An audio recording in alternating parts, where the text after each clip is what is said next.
Last one, the frivolous and vexatious complaints. You mentioned that there's one individual that calls you 5 times a day. Well, we've had situations in my office where we've taken over from the councillor because the councillor has said they feel they can't deal with it anymore.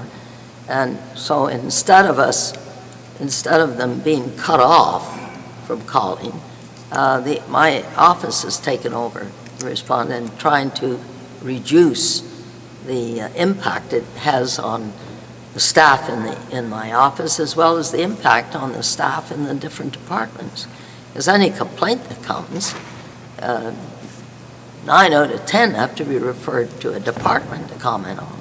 So it's a very time-consuming, and some of the complaints are just nuisance complaints.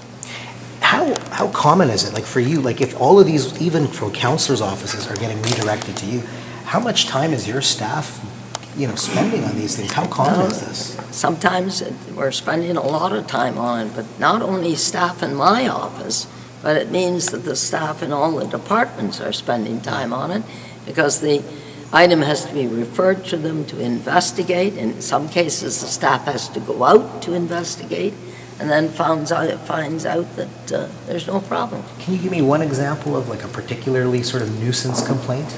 Oh no, it's sometimes it's all over the place. Just give me one example. Well, they complain about everything, especially about construction in their area, whether it's road construction or city construction contract jobs, or whether it's developers infilling.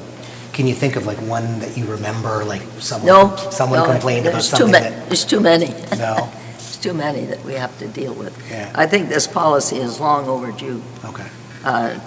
It's got to be administered with tender, loving care. There's no question about it.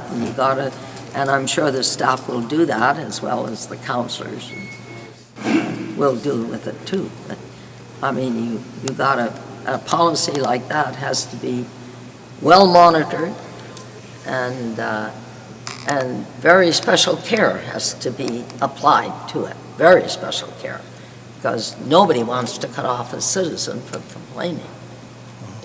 We don't want to do it, but there comes a time when it's great pressure on the staff of either the councillor's office or the mayor, and great pressure on the departments for dealing with.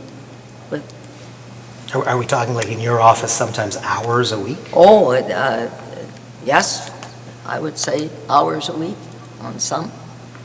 Yeah. Okay. I think I gave you an example that on one I know that my staff was called 5 times in one day so it's pretty.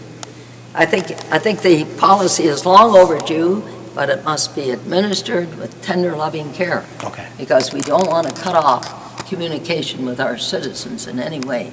So it's got to run its course. And then it comes to a point that a decision has to be. I have to. I've got less than a minute on this thing, and Nando Unique is going there.